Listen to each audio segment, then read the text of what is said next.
Well, good morning. This is Eric Rollins, the Constitutionalist, here on 1550 KXEX, the best talk in town. You can also find us on 102.3 FM, and you can find us on Rumble, Truth Social, Twitter, which is now X, and Facebook. So hopefully you tune in. We've got a lot of local shows. We've also got some great national guests. I draw a lot of my inspiration from Dan Bongino. Love Brandon Tatum. And we've got some great local people. Well, today I was kind of focusing, I thought I'd tell you a little bit about my story, but, there's a MAGA right-wing uprising. I believe there's a lot of beacons of hope. I think that while Trump is the head of that, I think that more importantly, he showed us a path forward. Now, I grew up as conservative from about age 6, had to rebel against my hippie parents. So by 17 or 18, and I just can't remember, it was either the last part of me being 17 or the beginning of me being 18. I was actually on the road driving somewhere, and here was Rush Limbaugh. It was kind of life-changing, but I didn't pay attention to anything but national. I didn't realize how important local was. And I believe that we need to bring the MAGA movement to local, that we need to forget about all this corruption. We need to do common sense things, do the right thing, and make sure that our communities are taken care of. So my political awakening started as a kid, but I didn't become an activist until about April 1st.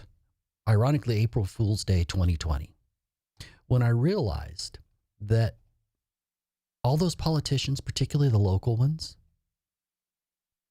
they didn't care about my freedom. They decided that, no, they cared about my safety, my health, but not my freedom.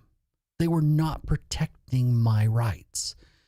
So I jumped out there on Blackstone and Shaw with a sign, looking one of the few people that was there, complaining about, what are you doing with this COVID tyranny? Are you kidding me? But I knew I couldn't change anything alone. I'm like, I know I look like the crazy guy that's out here going, this is nuts. We can't do this. But I didn't believe I was crazy. I believed I was completely right. And the more I researched about COVID, because there was quite a bit of information that it hit other places before we shut down. So there was some information. The idea that we weren't supposed to wear masks, then we were supposed to wear masks. I knew the government was lying to me. I knew that as we shut down, Lord Newsom, governor of California, said, we need a more progressive type of capitalism, and this gives us an opportunity. So for him, it was not at all, not even a little bit about health and safety. It was about power and control. Folks, if you're listening from anywhere else or from California, you have to realize Governor Newsom is about power and control. He doesn't care about anything else. I'm not sure he cares about his family. He cares about power and control because he was willing to give them all kinds of benefits during COVID, meaning he left the state to go on vacation when we couldn't leave the state, meaning he sent his daughter to a soccer camp because she's good at soccer. Well, if he wasn't imposing tyranny on us, I'd be okay with him sending his daughter there. He sent his son to basketball camp while, we couldn't even go to church. He said, you can't go to church, but you know what? If you need to go to a strip club, it's okay. That's the kind of man that Governor Newsom is. So I'm seeing all this. And for me, it was like my world was turned upside down. I'm like, you've got to be kidding me. There's no way that this is okay. So I go from Blackstone and Shaw to one of the people there says, look, you're probably going to be able to find more people that are like-minded if you go on Facebook. That's where I started. Censorship central, but still you got some information out on Facebook. And I found a group called Constitutionalists for California. First meeting, they have Craig Uhler. He is from Placer County, and he was fighting the tyranny that Governor Newsom was imposing. So that was a big deal. I'm like, wait, a supervisor from a county, if he can mobilize the rest of his county, can stand against this tyranny. And I went, well, wait, local could work? And I'm sure as I watched this, it was like I had a halo because there was a light bulb above my head. Oh, wait, here's how to fight back. By finding the right individuals. Now, not every county has the right individuals. So sometimes you're going to have to go out and you're going to have to get new people elected. But here's this opportunity. Changing local changes everything. We have several places in Northern California, especially far Northern California. They just pretended like they went along with Lord Newsom, but essentially life went on as normal, and the sheriff, the DA, the cities largely ignored it. As you got more towards the coast or Southern California, more tyranny was imposed. Fresno was somewhere in between. Clovis was better, but we were still shut down for almost 2 months. That's a real problem. So getting back to my story, I find Constitutionalist for California. That's a local group. You can find us at constitutionalistforcalifornia.com. And this is a group that they started by supporting local businesses. They couldn't go in to eat at those businesses, but this was in Kingsburg. They knew that in order for us to survive, local businesses had to have money. Just like local governments, in order to support emergency services, they need to be open.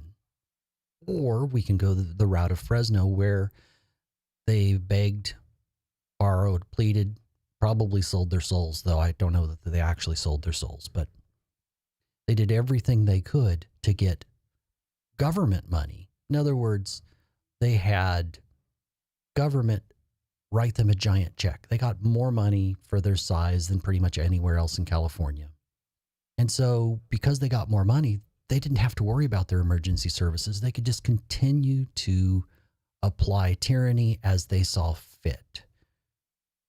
Forget about the laws. Forget about the fact that our rights are granted by God, and they're enumerated, and any rights that are not specified are dealt with in the 9th and 10th Amendment that talk about, well, then those rights either fall to the state or they fall to the people. Who cares it's a state of emergency?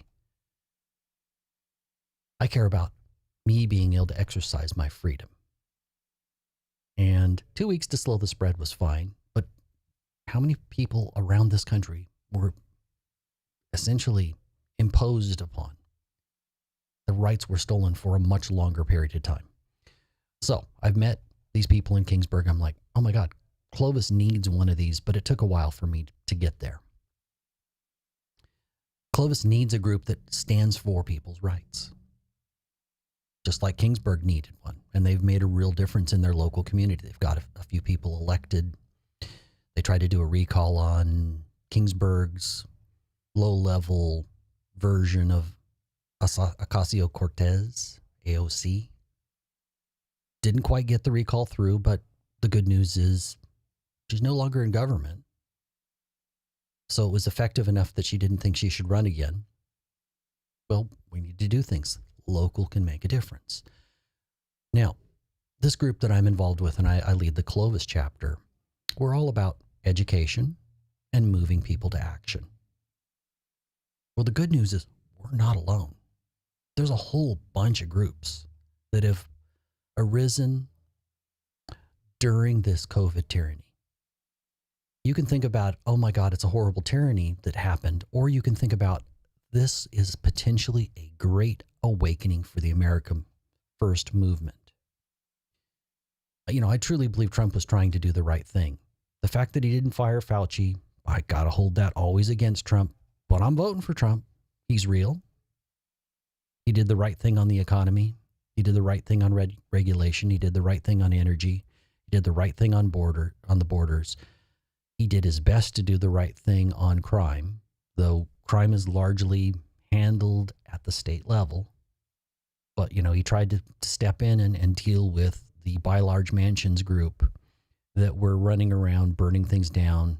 He tried to address the Antifa thing. The problem is, Trump was faced with what we call the deep state, and their willing, eager partners called NBC, MSNBC, CNN fake news, all of the established media. Can't ever leave out New York Times because they're willing to tell a lie at any moment if it helps their political agenda. So all of that establishment media, they conspired against Trump. And so he had a tough road. So eventually, not only am I involved with Constitutionalists for California, which I think is totally important, I'm connected to other grassroots groups, trying to unify them. Now, unfortunately, trying to unify conservatives is like trying to get wet, angry cats to walk in a straight line. It's not always easy. It's not impossible, but you got to have real skills. I think that conservatives, they tend to be very independent. There's no liberal hive mind where we all fall in and we end up going, oh, well, okay. Yeah, that's our guy. For instance, I think that's what happened when somehow a bunch of people, whether Joe Biden was rightly elected or not, a whole bunch of people still voted for him, including live people, dead people, but a bunch of live people actually voted for him. Now, I think that you have to be of that liberal mindset in order to find the most white, even though you say you're about diversity, equity, and inclusion, most corrupt, even though you say you're about things being honorable, most racist, even though you say, oh no, we need to end racism, we need anti-racism. Well, there's tons and tons of quotes about Gibber Joe and him saying completely racist things. Yet that was their version of diversity, equity, and inclusion. That's the guy they needed, which tells me they don't believe in anything except money and power. And if it gets us one step closer to Marxism, they're in. I think that's the standard. Now that's kind of a shame and kind of bothers me. Anyway, fortunately now, I found my way to the radio. If you're listening, you either like or truly dislike my big mouth as it runs off, but it's okay. I'm not the flavor for everybody.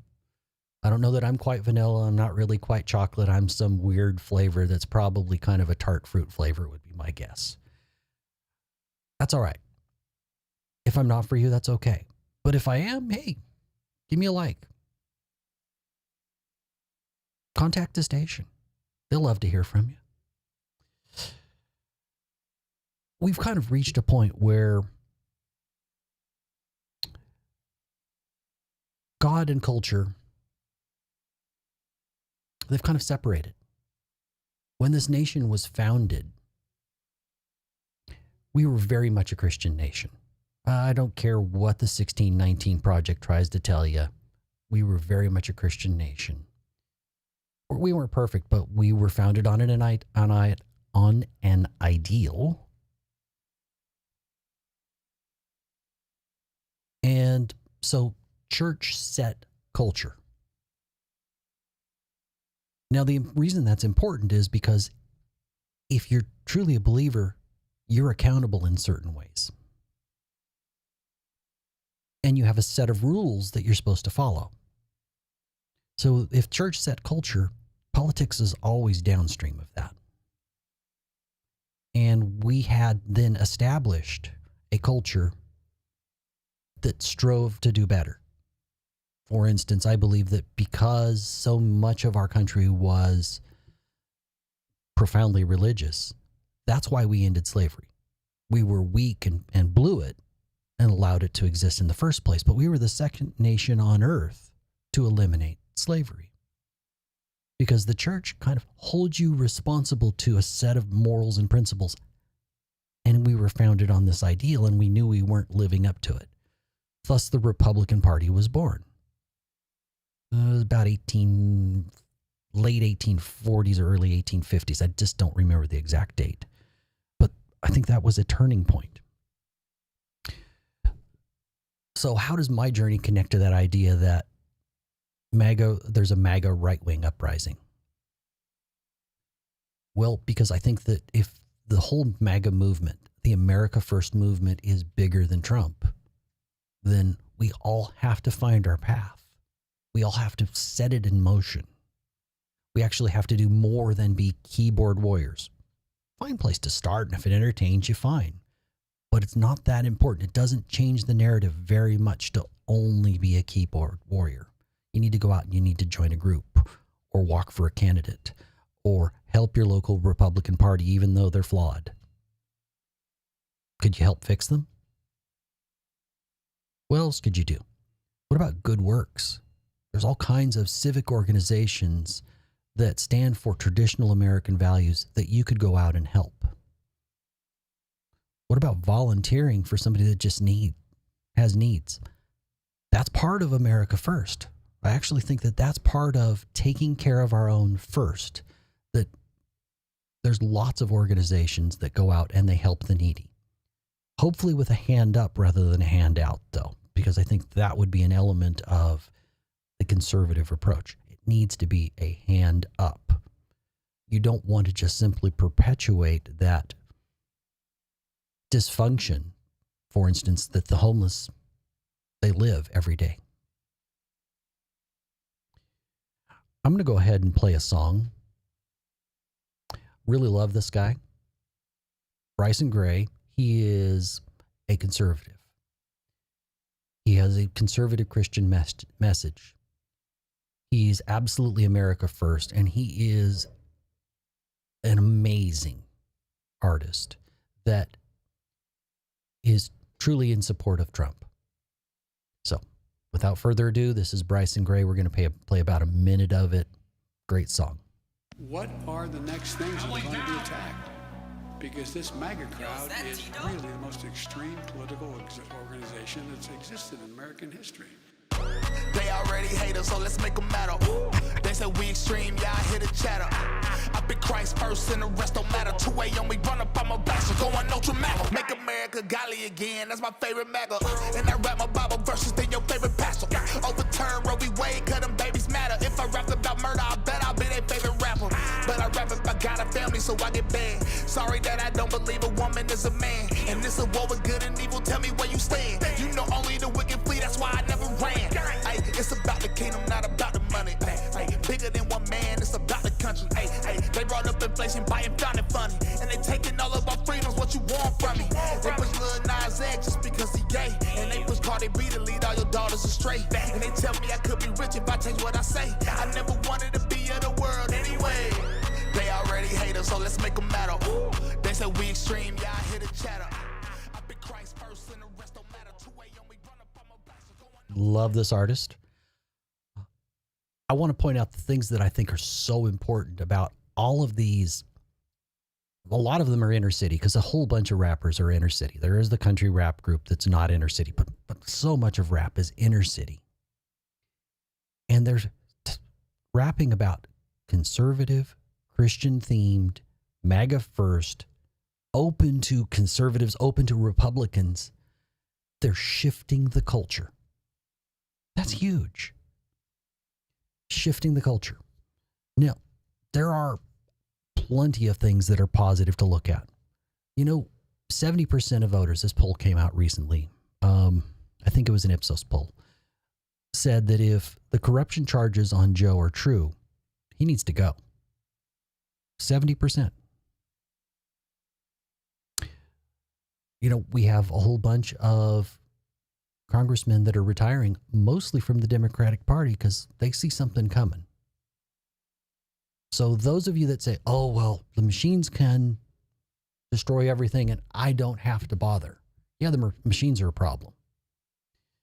The bigger problem is, for instance, here in Lord Newsom's domain, Gavin Newsom's domain, is that we've set up a system where it's so easy to cheat through mail-in, universal mail-in balloting, meaning everybody gets a ballot, meaning some houses get ballots, multiple ballots, meaning, for instance, I have a friend that her dad died more than 15 years ago now, and she's gotten a ballot for him about 8 of those years, and she's gone to the register of voter each time.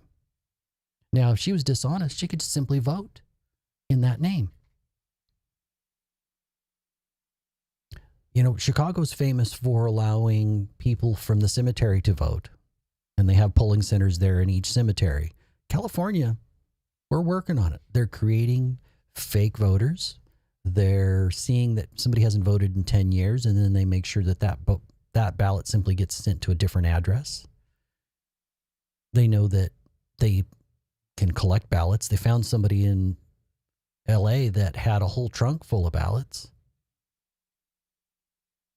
They had now twice in LA, Election Integrity Project has removed or had the register of voter down in LA County remove, in one case, I believe it was 1 million ineligible voters. In another case, it was 2 million because they're not cleaning the rolls because they don't want to, because it makes it easier to cheat.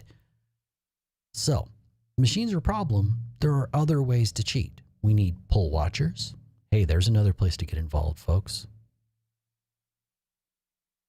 We need people that are poll workers.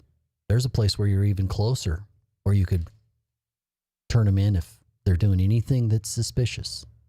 And if it was a conservative or Republican that was doing something suspicious, they should be nailed too. I want fair and honest elections. You know, 2020, Mr. MAGA, meaning Trump, the Donald himself, in 2020, there was no poll in these 6 swing states that showed him ahead. No poll.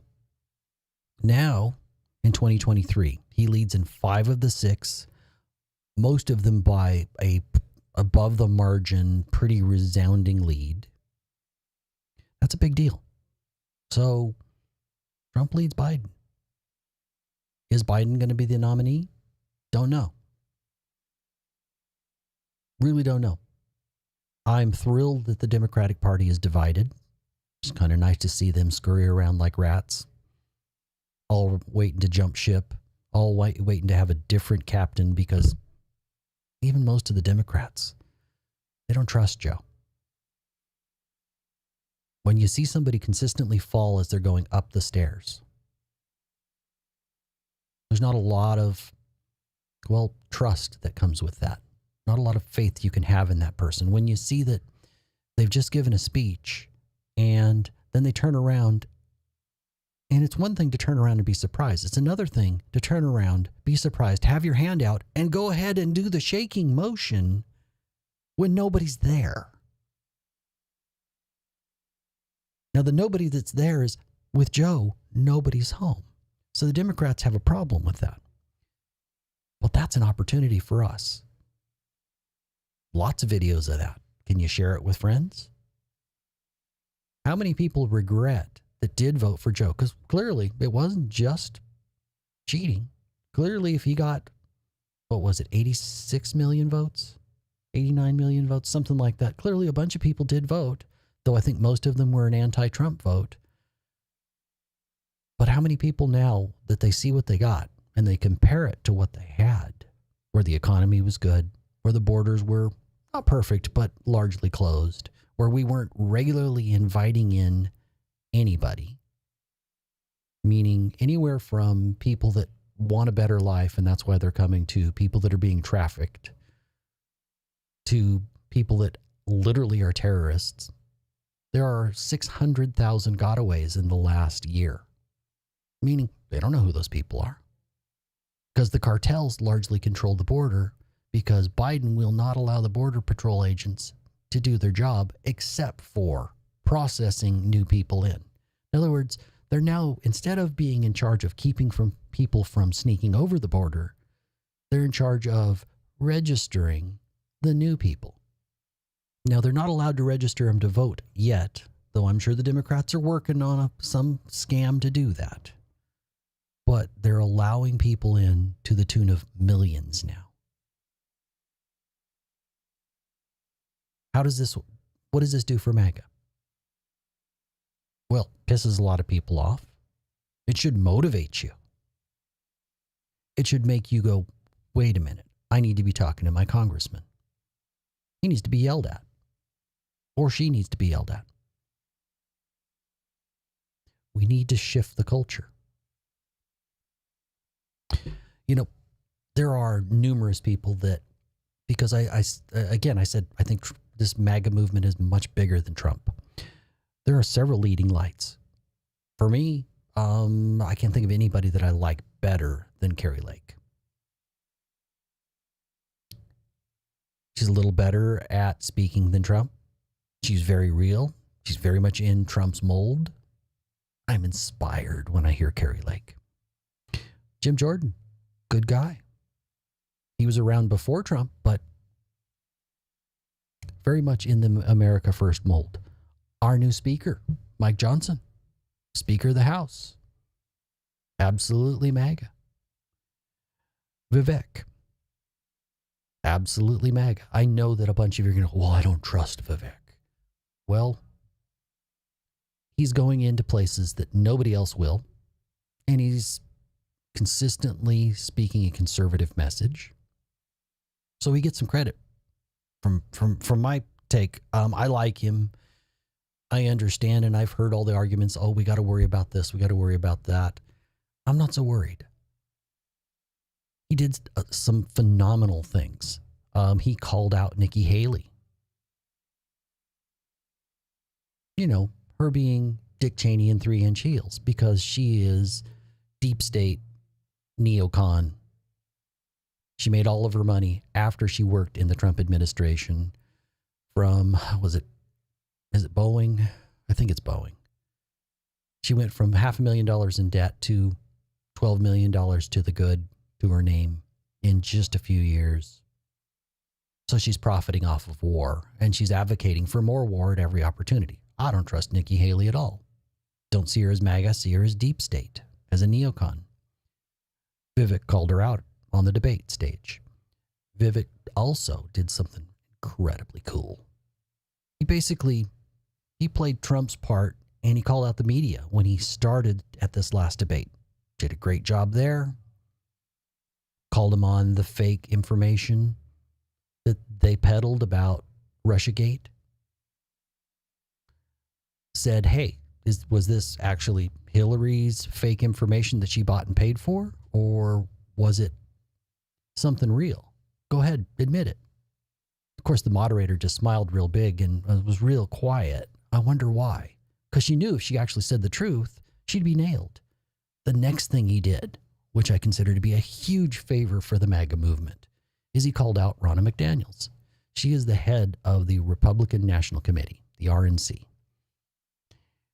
She's been in charge since, I think, 2018. Now, this is Ronna McDaniels Romney. So I see her as a leftist, and she is a niece of slimeball Mitch Romney. No, excuse me, not Mitch, Mitt Romney. Well, let's think about that. She has presided over losing a bunch of times without consequences. We need to have consequences. He invited her up to the stage, talked about how she'd lost multiple elections, including what just happened in 2023, and invited her to come up and resign. That was awesome. That was a great moment for the MAGA movement. And I want to say thank you to Vivek for doing that. It's also interesting how the deep state and the media, they're so complicit. If you look at the New York Times, if you look at any of the major media cable channels, including Fox, they all decided that Vivek lost that third debate. And they put him in last place, or sometimes in third place, but mostly in last place. And yet, that doesn't pass the smell test, because I watched it. Patrick David Bett, Valuetainment, major podcaster, did a poll up on Twitter. 165,000 people responded. I think it was 82% said Vivek won. There was another Twitter X poll. This one was even bigger. And Vivek won at 83% in that poll. Nikki Haley in both of those polls was at 5%. So who do you believe? Clearly, either the media is delusional and wrong, or they're lying. Which one? Maybe both? Let's go ahead and go to break. This is Eric Rollins, the Constitutionalist, here on 1550 KXEX, the best talk in town.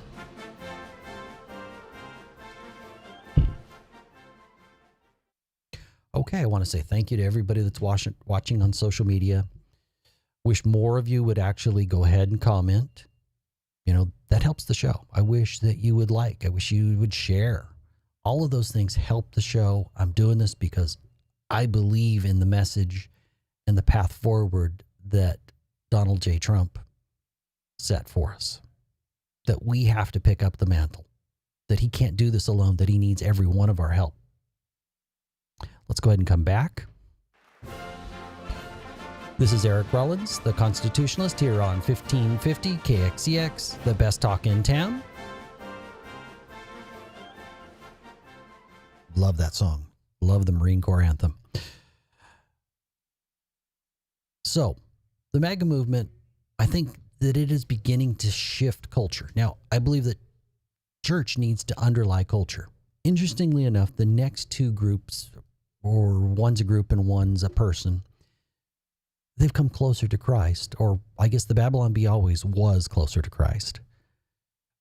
But they're instrumental in shifting culture. For instance, the indoctrination camps called college, they're constantly pushing socialism. Well, the Babylon Bee has a phenomenal video of this young idiot college student talking to this old man, and he's a Cuban. Wearing a typical Cuban hat, the button-up shirt, and the kid's telling him how socialism's great and inviting him to his meeting that's there on the college campus. And the guy just speaks reality. And the kid doesn't even quite get it. Well, I think that's exactly what's happening on college campuses. They're telling him that socialism's all rainbow farts. You know, everything's perfect. It's unicorns. It's this magical land. No, socialism has consequences, and we need to face those consequences. So Babylon Bee manages to convey stories that it's largely a parody, but it brings humor. It makes it so that the average person could listen to or watch the video. Maybe laugh, even if they don't completely agree. They're illustrating the absurd with absurdities in a lot of ways. Something that the famous and none greater Rush Limbaugh often did. He illustrated the absurd with absurdities. Babylon Bee has its own section where they've created the craziest stories they could think of. Like woman of the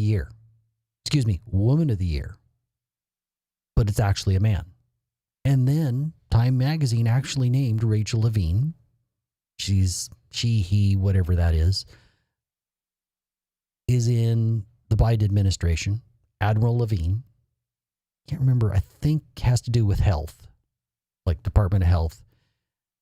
Well, okay. This is somebody that's taken puberty blockers. I guess they wouldn't be puberty blockers, but they would be hormone blockers because this person's old.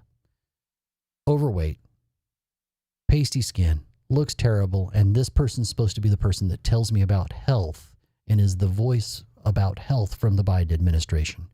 I think the sickness that's there absolutely illustrates the sickness that runs the entire Biden administration, where they care about woke and they care about virtue signaling, not about doing the right thing or having the best individual. there's no greater example of that than the VP. Okay, Biden's corrupt. He's bumbling. He lies at the drop of a hat. He's somewhat senile. And yet, he's more popular than the vice president, who they picked because of the color of her skin, not because of competence. Says a lot.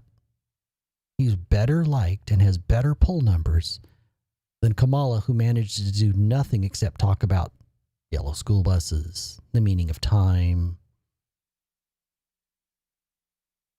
She's supposed to be in charge of the border. She's done nothing. She's now in charge of AI. We're in deep trouble because she has a record of doing nothing. Kind of scary. So, because we've got these incompetent people, but we've got culture beginning to nibble away. We've got culture shifting. We've got people like J.P. Sears. Love J.P. He also uses comedy, but he's come closer to Christ also. This whole movement and him having a kid has kind of shifted his perspective. He uses humor to attack the absurdities in culture. Most of those absurdities, not exclusively, most of them are on the left because the left's lost its ever-loving mind. It's gotten to the point where they don't believe that their candidate can just beat somebody that is America first. The left has engaged in a witch hunt. They're using lawfare rather than just beating. If Trump is so incredibly terrible, then shouldn't we, or shouldn't the left be able to beat him easily? Doesn't seem to be the case, because Trump is actually about taking care of the American people. I don't know that he's actually a conservative. I would say I'm probably a little more conservative than he is, but he's about common sense and doing the right thing and not profiting for himself. And the left that says, oh yeah, he profited. No, he didn't take salary as president. His companies lost money when he was president because he couldn't devote as much time. So no, I don't think so. So they're using three major lawsuits. There's actually more. You've got Jack Smith in Washington, D.C. that's trying to get him on the whole insurrection thing, though not directly charging him with insurrection, which tells me, And they didn't charge anybody that charged in, that went inside the Capitol building. They didn't charge any of them with insurrection. They got them on other things, which tells me this is all a big lie. You've got Letitia James up in New York that campaigned on how she was going to get Trump. Well, there's somebody unbiased. And she's got also a bunch of BS charges. And finally, you've got Fannie Willis down in Georgia that says, oh, well, Trump tried to steal the election. Well, we've got history of presidents looking at having a separate set of electors. If Mike Pence wasn't such a traitor, turncoat, coward, we would have actually had Congress slow down and take a look at what happened. Now we've got about 150,000. By the way, Georgia was decided by way less than 150,000 ballots disappear. We've got somebody that's come forward that was a poll worker in management in charge of a particular poll for years that said, hey, we had over 100 ballots just that she noticed that weren't folded. Well, now, how do you get a mail-in ballot in not folded? Because they get mailed to you folded.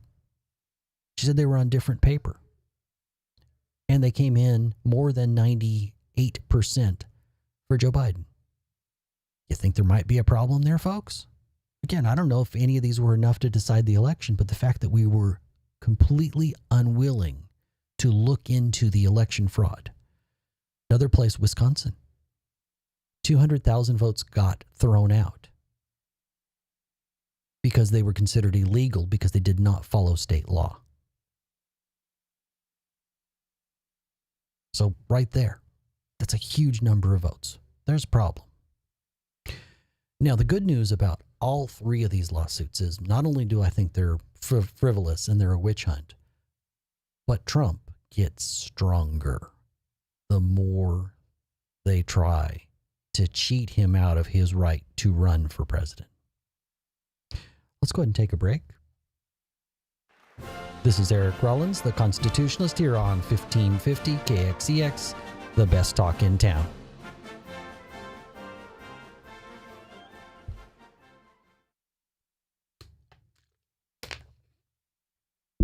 Let's go ahead and come back. This is Eric Rollins, the Constitutionalist, here on 1550 KXEX, the best talk in town. Also on 102 FM, 102.3 FM. And you can find us on various social media platforms. You know, I kind of wanted to just do some contrasting and comparing. And I see all of these as Trump wins. Anybody that looks at what Joe Biden's doing on the border compared to what Trump does on the border has to go, well, unless they want a globalist government and don't want us to actually be a country, in which case probably they shouldn't be here. How can you think that what Joe Biden's doing is okay? Trump took care of the problem. Not perfectly, but he took care of the problem. Joe Biden invited the problem. What about racism? They constantly accused Trump of being racist once he wanted to run for president, but he got NAACP awards. He supported Jesse Jackson when he ran for president. Big time, financially. Every rapper that was out there in the 80s, in the 90s, early 2000s, they were hanging out with Trump. They were talking about what a great guy he was. And as soon as he declared as a Republican, he became part of the great racist machine. Well, so you've got Trump on the one hand, who seems to treat people pretty darn well. Once in a while, if you piss him off, or if you're Rosie O'Donnell, he'll talk about your weight. But at least he owned it. You've got Biden, on the other hand, who thinks that you can say completely racist things. You can hang out with the Klan's former leader, go to his funeral, talk about how he was a mentor and a friend. You can see how Biden talked about how when they were talking about busing kids, he did not want his kids going to a racial jungle. You got, come up to more recent times, you got Biden talking about, if you don't vote for me, you ain't black. In other words, somehow the Democratic Party owns you because of the color of your skin. That's not okay. That's totally racist. And the left is all about DEI, diversity, equity, and inclusion. They're all about CRT, critical race theory. Well, the guy who wrote critical race theory says, and this is a quote from his book, Ibram X. Kendi's book, you have to be racist. I'm going to get this quote slightly wrong, but the gist of it's right. You have to have racism in order to fix racism. In other words, we need to have more racism to fix the racism of the past. Sounds like he's about getting even, not about actually fixing the problem and lining his pockets. So I think Trump's better on race. Is he sometimes unwise and speaks up when maybe he shouldn't? Yeah. He's real. Trust him a whole lot more than I do Joe Biden. What about the trans issue? Trump is anti-trans, but he's not okay with, and Joe Biden has said, oh yeah, well this is like the greatest civil rights issue of our times. Joe Biden thinks that trans kids, keyword being kids, need to be protected. Okay. By that, he then talked a little bit more because Joe Biden always has to keep talking, and you can complain about Trump keeping talking, but when Biden gives more information, it's worrisome. He's okay with kids transitioning, not adults transitioning, kids. So, MAGA movement standing on the side of reason, Joe Biden and the Democrats standing on the side of what I consider to be kind of evil when you include kids. You need to point this out to your friends and relatives. This is a way we can help the MAGA movement grow. Unemployment. Minorities had record low unemployment. We had generally low unemployment. Things were doing good. We were rolling. Biden came along and he wants to claim he got all these new jobs. No, those people simply, we got back to the unemployment levels that we had under Trump. But at the same time, we had this evil thing called inflation that Joe did at his very best. Very best. Whether knowingly or because he's a doofus, amplified. By spending a ton of money, by cutting energy production, by stopping the Keystone Pipeline, by making it more difficult to use oil, by forcing a green agenda that we're not ready for, by forcing electric cars. So, on the one side, you got more government control. On the other side, you got Trump giving you opportunities and freedom. Which one's the right way to go? Oh, wait, if you want more government control, if you want to be told what to do, if you want the woke left to get to define your freedom, I guess you're for the Democrats. But if you're for MAGA, you understand how profoundly special this country is. And we're profoundly special because we've been given this freedom that's underlined by God. And you get to define your own destiny. And hopefully we had an equal justice. A little questionable in today's world. But MAGA is strengthened by the fact that things like with Joe Biden, we've had record numbers of Second Amendment or people that are joining support of the Second Amendment, new gun owners, particularly women and minorities, because they're like, they saw all the crime that the Democrats embraced. They said, oh no, it's just mostly peaceful protests during all the BLM, Antifa stuff. They embraced that. Another thing, on the First Amendment, there's a rise of new media, new stations, podcasters, and the number of those people that are conservative and MAGA is constantly being amplified. We're getting a larger voice as the New York Times has to fire people, as the Washington Post has to fire people, as CNN just recently had to move to their old building, which was profoundly smaller, and lay off a bunch of people. That's awesome. Those are moments of hope. With the MAGA movement, we founded a ton of new groups. We just lack coordination. Again, trying to get wet, angry cats, conservatives, to go in the same direction. Forget about a line. Just how about if we even went in the same direction? It's tough. But I believe that we have enough new MAGA leaders that I hope we can wrangle this. I believe we can make a difference. I'm going to end with a show or a song that it's kind of old, but I think it's a classic that talks about American freedom. Always makes me proud of my country when I hear a song like that. Those are the kind of things that make us realize and appreciate the freedom.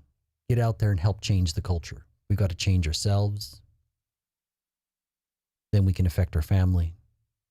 And then we need to take our country back.